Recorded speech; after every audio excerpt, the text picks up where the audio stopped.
One thing that many people are really interested in is how they can find meaning at work. So work is, so many of us spend the majority of our waking hours there, and we want to know that what we're doing there has value and that it's kind of enriching our lives and enriching the world around us. Research by Adam Grant has shown that the people who feel like their jobs are the most meaningful tend to work in the service industry. So surgeons, for example, clergymen, educators, they're all doing something that somehow helps other people in a direct way. But if you don't work in one of those service industries, that doesn't mean that you can't find meaning at work. What you can do instead is adopt a service mindset. In one study, Adam Grant went to a university call center where people were calling alumni to raise money for the school.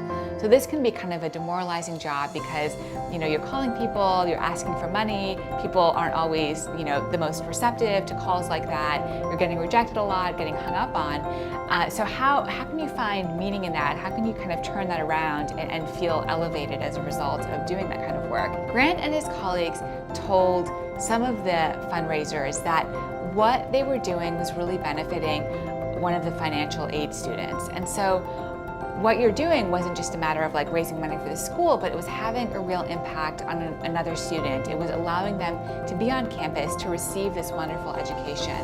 And as it turned out, the people who were in that group who learned that what they were doing was helping another student ended up being much more productive in their job, which suggested to the researchers that they were more motivated and more purposeful because they were getting much more done within the same amount of time. So having a purpose, realizing that what you do is adding value and part of something bigger goes a long way towards making your job feel more meaningful. That said, even if you're working in a really menial job, you can still find meaning in it.